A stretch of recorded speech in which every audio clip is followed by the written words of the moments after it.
Hey guys, I'm here at EVO 2018, day one with CLG SFAT once again. What's up? How's it going? Pretty good. How are you doing, Zach? Doing well. Yeah. Doing well. A little tired, but doing well. You had maybe the most exciting set of day one earlier against Yeah. Konatori. Yeah. It was a nail biter for sure. Uh-huh. There was a point in the set where I was like, wow, I'm about to go in losers. Like, this is gonna happen. Mm-hmm. But then he killed himself twice on the last game. So, Yep. whew, that's the biggest we'll take it probably ever. Yeah. You know? Yeah, I feel that. I saw during game one that when he beat you game one and got the lightning kick, you were like laughing really, really, really hard. Yeah. Was that nervous laughter or you actually thought it was No, funny? Or I was both? like having a lot of fun playing with him because actually, like, I've known Ko since Genesis 2 when I housed him for a little bit. Wow. And yeah, it was a long time ago. And so we were like, before our pool, we were like watching each other to make sure that we would like meet each other, and we were like cheering each other on and just like really talking. And like back then his English was really not so good, and my Japanese was not so good either. But now, like, it was really cool today. We were vibing, and like I was talking to him in Japanese, and he would respond in English. That's and then so like, cool. so, and not to John, but like I think that's one of the reasons why I can get upset so easily is because like if I'm not in a killer instinct mindset before I play, like I'm having too much fun. Like I'm like vibing with the person too much, and I'm like empathizing with them, and so like, in a tournament match, you can't be like that if you're wanting to win. You're right? too empathetic. Yeah, no, for real. Like if I don't hone in and like focus, like I could easily lose because I'm just like having too much fun with my opponent, Interesting. See, that's so okay. We've done interviews before, so I'm just gonna cut to the personal stuff. Sure. So that actually coincides with a theory that I have about you as a player. Oh, sure. Which is, I have seen many, many, many Fox Dittos that you have had, Mm-hmm. which look like some of the worst Fox Dittos in the world. But you always win the ones that look that bad. Really? I feel like, do you remember you versus Ice at Genesis 3, where you guys fell off stage together and just upbeat into each other 3 times, and then you were the one who ended up getting the shine spike? I do remember that. Yeah, Okay. like, So what's what your I'm theory? saying is I think you thrive in those situations more than other people do. In the chaos. Yeah. In the chaos. Yeah. Oh. Okay. Do you think that has any water? Yeah, I definitely think that I am really good in the chaos, and like when, nowadays like Fox, a lot of matchups are so like cookie cutter, right? Like it's very clear how the combo should flowchart into the next hit, right? But I do think that I thrive more when there's more chaos and like the cookie cutter kind of falls apart, and I can scrap a lot more with my opponent. So yeah, I would say so. But I don't know if that has to do with the other thing I talked about. The empathy? No, Yeah. it was just me. That's what we call a segue. Okay, yeah. No, yeah, I definitely think so. Okay, because I've thought that for a while, and it syncs up with, I remember you saying this, I don't know how long ago, but it's always influenced how I thought of you as a Fox and as a player. I think it was in 2015 you were talking about on stream how one of the things you really aim for, especially in your dash dance game, is to play against the rhythm that both you and your opponent expect, and to go a little bit off kilter and throw people off. And so I think that has informed me thinking that you also thrive in off kilter situations. Yeah, no, definitely. And I think teams plays a lot into that too, because there isn't a cookie cutter formula of when you should be attacking, right? Like you always have to be ready in teams no matter what. And so and in teams it's just scrap after scrap after scrap, right? So yeah, I think a lot of that also comes from teams as well. Okay, so this is an actual transition that will make sense. Okay. You're talking about cookie cutter, and this is going to take a tiny bit to explain, but Slime told me that at Summit he heard Mango saying that one of the reasons Mango does not play Fox anymore is because Fox has become what people thought of Sheik as like 5 years ago, where you know exactly what hit is going to come next because people have mapped out the flowchart, the punish game so easily. And well, mostly Armada and Leffen, but yes, yeah, people, sure, people, yeah. How do you strive to differentiate yourself in a sea of foxes in this era where most people do the same thing after any hit? It's a really good question, and it's a question that I've thought a lot about too. Like, how do I brand myself in this sea of foxes, like you said, that no one really takes a second look at unless you're right in front of them. To be honest, what I've always tried to do is not like, it's kind of what Kevin talked about in his interview. You guys should go check that out too if you haven't already. But where I kind of try to take these styles from all these different players, and I try to take, what works objectively for them and try to make it my own, right? But I think, like, with Fox, people don't, one, because he's so fast that it's very easy to miss the little nuance, either spacings or timings, and even if it's the same move, right? But if you throw it out at a different time, like, it could lead to a completely different thing, based off their DI or whatever. So one, like, people miss out on those little nuances.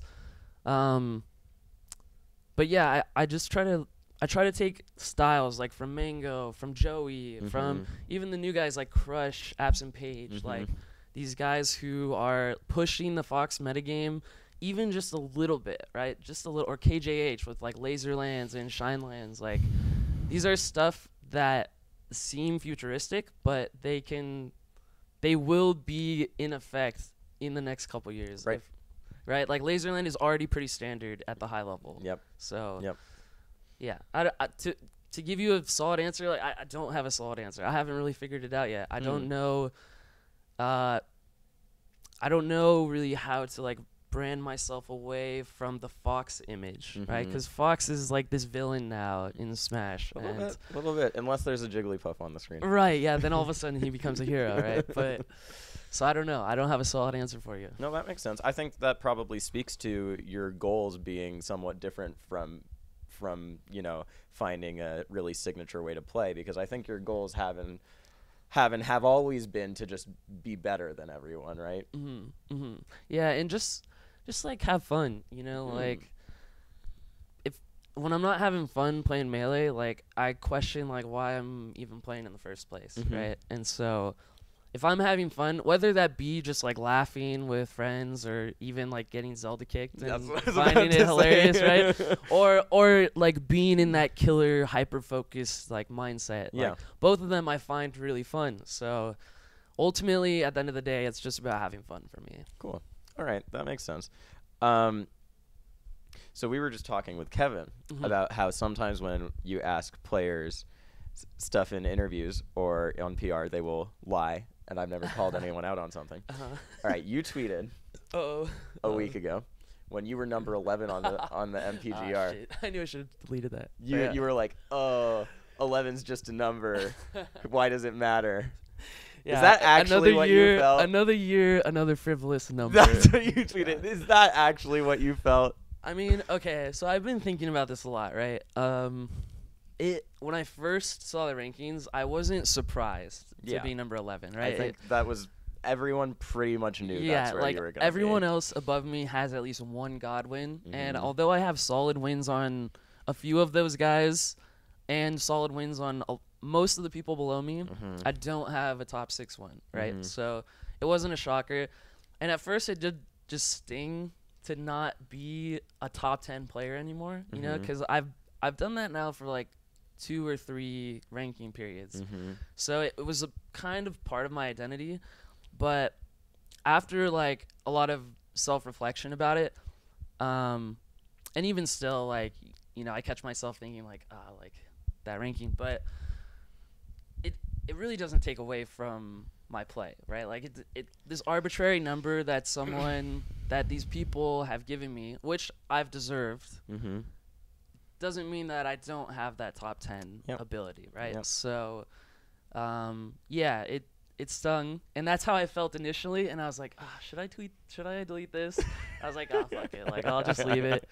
And yeah, but so now, like, I'm feeling really strong going into into Evo now because Mm-hmm. it's kind of like some of the pressure is taken away from me, right? Like the bit. spotlight's kind of on these guys now. You're So just on the fringe now, yeah, I can kind of like sneak around and like Yeah. make my winners run. Which is when your biggest wins happened, is as you were breaking into your top 10 player, when you were beating Mewtwo King on FD and stuff. It's true. Yeah.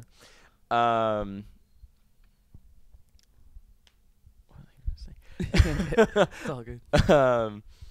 What does you said you're feeling confident going into Evo. Have you looked at your bracket at all?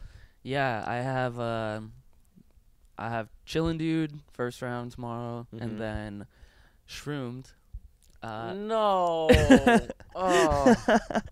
I mean, I'm happy about it. I haven't lost to one in tournament in probably over like 2 years, so that's a good bracket for me. I'm sorry. I'm just sad about Dewan. Yeah, I hope Dewan has a great losers run, but we'll see. I'm trying not to get too ahead of myself here. I've been like warming up. I like act confident, but I've been secretly warming up against Sheik like Almost all lost day to a today. Zelda. Yeah, no, for real. But then if I beat Dewan, I play Mango, and then I would play Armada for quarters. So, and I'm actually feeling really good about that because I think this year, and I could be wrong, but I just have a feeling that Mango and Armada are going to bring the EVO chokes because Really? they're both gunning for that The 3-0. They're both gunning for it. So I feel like they're both going to be on edge, and it's going to be like 8 in the morning, right? Like 2 out of 3. Right. It's anything Yeah. can happen. Anything is up in the air. And if I just get that one clean stock, How do you feel about 2 out of 3? I dislike them. Okay. I dislike them. That it's as a player, it's very uncomfortable. But as a spectator, when I watch other people play 2 out of 3s, it's very exciting, right? So, yeah. But I speak as a player first, and it's just uncomfortable. Like I want to play as many games as possible and just have fun while I play. So, yeah, that's how I stand. What do you think is healthier for Melee as a whole?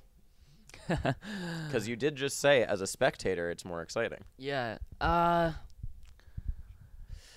would say 2 out of 3s are healthier, especially as we start to like sort of stagnate at these results, right? It's not like the same people. It's like the same group of people are always placing around the same way, right? So maybe these 2 out of 3s could like shake it up a little bit, and I do think that it could be healthier for Melee. Okay. All right. Pivot here. Okay. Word choice is intentional. Okay. So you have, for this year, had honestly one of the reasons you're ranked 11 is you have had some pretty incredibly bad bracket luck in terms of running into Zane for 9th place at pretty much every single major. And or 7th. Or Yeah, 7th. yeah. But now the seeding has shaken out a little bit in between, and OMPs is here, which is really the thing that really throws it out of whack. But how does it feel to have an upstart like that come and just be your kryptonite? Yeah. I mean, it didn't even happen. It didn't even start this year, right? No. It started last year, Right. like the last half of last year. And, dude, at first it was sort of like, I remember, I think SmashCon was maybe the first time he beat me. Yep. Like, he kind of caught me off guard. I was thinking, like, oh, I just came off this doubles win. I'm super hot right now. I'm just going to go into it, quick 3-0. And then I get quick 3-0. And I was like, all right. Like, he got that one. And I got the next one, right? And, he wins, like, 3-1 or something. And then I think we traded a little bit at the end of the year. But this year, it's been really rough. It's been really rough. And I'm honestly happy because I'm glad that more people are starting to step up. And for a while, it was like nobody could really touch the top 10, Right. Yeah. Except me, it seemed like. Yeah. But I'm glad that now, like, someone is kind of, like, taking that spot. And like I said, the spotlight's kind of on them for a while. So I think I thrive best when I'm the underdog. Hmm. I'm really bad at being the overdog. You know? Overdog. Yeah. Or what's the term? The favorite. But yeah, it sucks, but it's also a good thing. You know? I'm really happy for Zane. He's a great guy. Yeah. He's really funny. Mm-hmm. And like we've talked about the matchup too. So it's like he's trying to help me out. I'm trying to help him out. So let's talk about the matchup, because I think Smashers have an incredibly short-term memory when it comes to results and records and stuff. Yeah, it's about a week long. Right? Yeah, and people now think that people now have characterized you as having a Marth problem, in part because you have run into Zane and lost to him. Now, I remember an SFAT 2 years ago who, like I was saying, was beating M2K on FD and also counter-picking M2K to FD. But I lost that one. You did lose that one. You did lose that one. We were just talking to Kevin about keeping up to date specifically with Marth. Do you think that's been part of what's come into play in terms of you not being able to muster the same wins against Marth players? Yeah, it's definitely been my lack of Marth practice because, one, you know, I recently moved to SoCal about a year ago, and notoriously bad Marth region. Yeah, literally 0 Marths. There's right now there's 1 or 2 Marths that I'm sort of trying to train to like get. Who is it? Is it Caesar? No, V Money. V Money's one of your trainees. Yeah, I'm trying to raise the Marth talent up so that I have some solid practice. I love you you, know? Victor. Also, I've been playing with Ty, but that's Okay. on net play. Yeah. So it's a little different. Sorry, what was the question? Has the Marth meta evolving so rapidly, do you think that's contributed to your complete shift in the matchup? Totally. Because now, like, things to the spectator, it looks like things have always stayed the same. Like Marth is just dash dancing and then he gets grabbed, right? But it's like how Marths now are using down tilts as baits rather than real pokes, right? They'll use it at a range where they still have time to dash back grab, whereas before they were doing it closer and it was easy to punish, right? So it's little things like that in the neutral that makes it really hard. And then on top of that, their punish game now is just, it's the clearest, right? It's the most cookie cutter, I think. Okay, but how about for someone like M2K, whose his punish game, it has seen improvements. We saw him stuff, especially actually in floaty matchups, we've seen him improve a lot with Marth. But how does that affect where you know, I think you used to be, when you went up against M2K, even if he had the leading record, it was like, oh, Zach has done this before. He can definitely do this again. And it hasn't quite felt that way this year. Has he adapted in the same way, you think? I don't think so as much. I think he has a little bit, but when it's come to me and Mewtwo King, it's always, in my point of view at least, it's always seemed like I do well against him, but it's always game 5 his favor, right? Yeah. That's what it feels like. Even at like my best tournaments, right? Like Clash City Clutch a couple years ago, and Shine a couple years ago, or CEO Dreamland, I think last year. Yeah. So it's like I can do it, but it's something else. It's not like he's really changing, and I think really it just comes down to me, right? Like being more present, having a stronger punish game, which this new Marth surge has kind of forced me to do. So I realize now, like on average, Marth players only have to win the neutral like once to take a stock, but Fox players have to win on average like 3 times. So lowering that, and I was watching previous videos, and I would, you know, a lot of Foxes, it'll take 5 or 6 or 7 neutral wins to kill a Marth stock. So lowering that as much as possible has really helped me. Do you think, so there are these Marth mains now who, you know, Moki lost to John Wick earlier today. I heard. Are you more scared in 2018 of facing random PR ranked Marth Master than you were in 2016? No, definitely not. Okay. The only Marths that I'm like, I don't even want to say frightened because that'll give the wrong image, but like the Marths that I, you know, it's pretty much Zane, Mewtwo King, and Kevin. Like sometimes Ryan La Luna if I know he's playing hot that day, but it's really those three guys. Because the other Marths, like John Wick, although he is getting really good, but there are just the little nuanced tricks, you know, that show up in the top level that these guys don't know yet or they haven't implemented yet. So yeah, I'd say I'm more worried about like random Falcos or like random Foxes, because those guys could just pace me. Like they could just speed me, right? If I'm not on it. All right. So going into EVO, assuming you don't win. Okay. Who's big assumption, but yeah, okay. Who you said Armada's going to be on edge. You said Mango's going to be on edge. Do you think Hungrybox is going to be on edge? Well, I think Hungrybox is always a little on edge, but I think he's best when he's like that. Yeah. So I do think Hungrybox is the favorite to win this tournament, hands down. I think, though, Plup has a really good chance. Yeah. I think, like I said, I think Armada and Mango, they're going to be a little shaky this tournament. So they could definitely do it, right? But I think my top three right now, if just assuming I don't make top three. Assuming that. Is I think Hungrybox, Plup, and Leffen. Yeah. That makes sense. Okay, last question, because you did talk about jittering, like you think they're going to be on edge. Is that something you actively think about when you go into a tournament and are prepping for an opponent, how like a read on their mental game or how the location might affect them? Yeah. I'll just give a quick example. Last week at Big Nimbus, I played Johnny in Winners Finals, and that was another example of me and Johnny were just like chatting it up, and we were just having like a real human connection, warming up against each other before we played each other. And I could just tell Johnny was chill, like not tilted, like he was in the most zen state I've ever seen him in, and he was the hardest he's ever been. And he won that set, and then in losers, I sort of I had to make the run, and I could just tell like his mindset was different. Like he was more tired.